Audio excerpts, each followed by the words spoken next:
What's going on, guys? Tony here, back again with the iPhone SE 2020, 30 days later. I've been using the phone as my primary device, and I'm here to tell you guys my thoughts on it, how I feel about it after using it for a little over 30 days, actually. I think 30 days flew by pretty quick, man. So hopefully I can maybe answer a lot of questions for you guys as far as how I use the phone and how the battery life is, how the call quality is on here, photos, and all that good stuff. So, starting off, let's talk a little bit about the phone. iPhone SE 2020, which is the second generation of the iPhone SE. We do have 3 gigs of RAM on here, 64 gigs of internal storage, which will cost you $399. And if you want to upgrade the storage, it's an additional $50 for the 128 gig and an additional $100 for the 256 gigs. Gets you an entry level iPhone into the Apple ecosystem, which means you can use Apple services like iMessage, FaceTime, Apple Music, Apple TV, and you can always get the latest updates like iOS 13. I just got an update actually, iOS 13.5. So this phone updates are guaranteed on here for up to a pretty long time. I think it's like 4 or 5 years.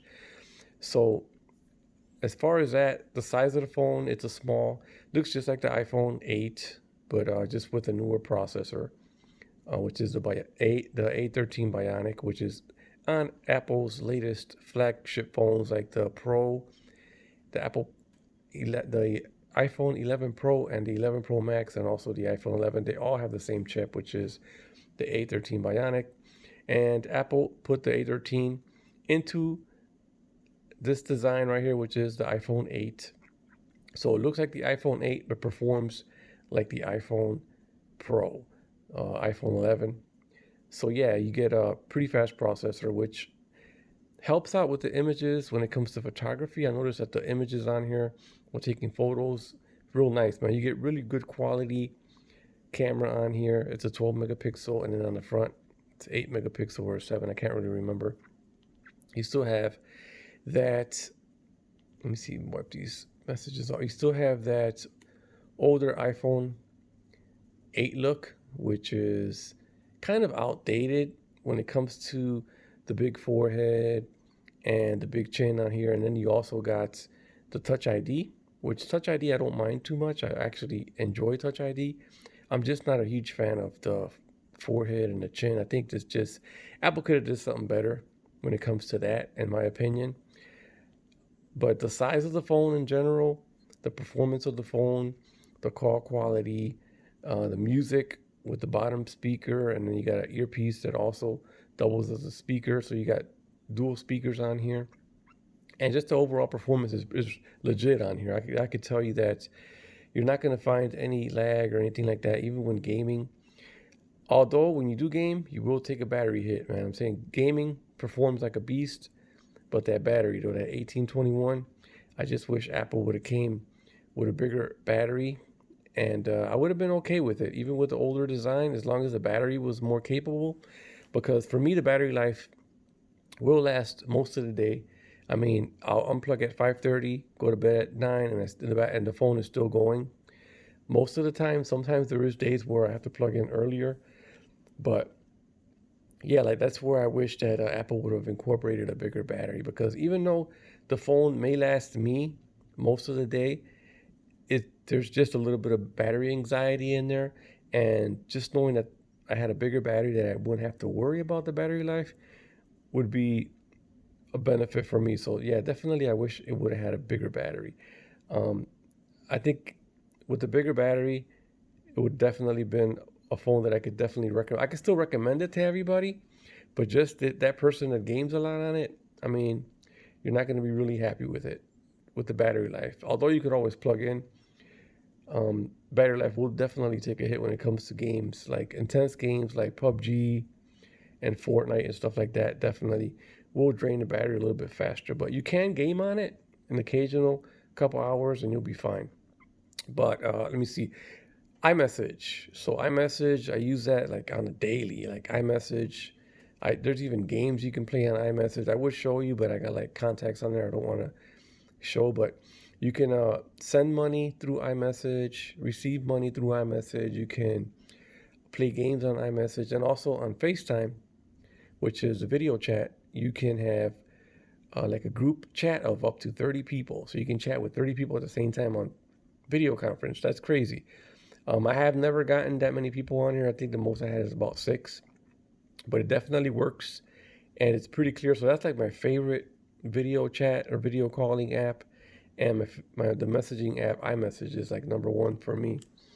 So overall, the phone, social media, excellent. I mean, I use GPS on here all the time. I'm not a huge fan of Apple Maps. I mean, Apple Maps has improved a little bit, but I still find myself using Google Maps. I think to me, Google Maps is a little bit better when it comes to navigation, using the phone. I mean, you will get there using Apple Maps, but I think just for me, Google Maps is a little bit more, how would I say it? To me, it's more precise than Apple Maps right now at the moment.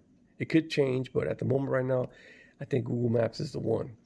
But overall, man, the phone's been great, man. Like I said, other than the battery, every now and then, me having to plug in early, it's been great when it comes to videos. I think for $399, you cannot find a phone that will give you the quality that the iPhone SE 2nd generation does when it comes to 4K, shooting 4K video on here. At that price point, I don't think there's anything out there that can beat it for $399. So definitely, if you shoot a lot of video like I do, and you want something that can help you create content or whatnot, this is the phone for you. Just take this video. When it comes to videos on here, videos are excellent on here. That's one of the things with the iPhones. They produce some excellent quality videos, and this one does the same for even a lower price point. But yeah, the phone's been great, man. 30 days later, wireless charging on deck, a little bit of rain on here, no problem. IP67, performance is the beast, and you're in that Apple ecosystem for $399. So I can definitely recommend it, man. Except if, like I said, if you're a heavy gamer, this probably ain't the phone for you. But other than that, 30 days later, I'm still loving the phone. I think that I may have a solution for those of you who are still persistent about buying the phone, but you're worried about the battery life. I have a later video coming up that you guys may want to watch. So stay tuned for that. Drop a comment, man. I always read the comments, and I'm happy to respond to any of your questions. And 30 days later, I'm loving the phone, man. It's a legit phone. I can still recommend it.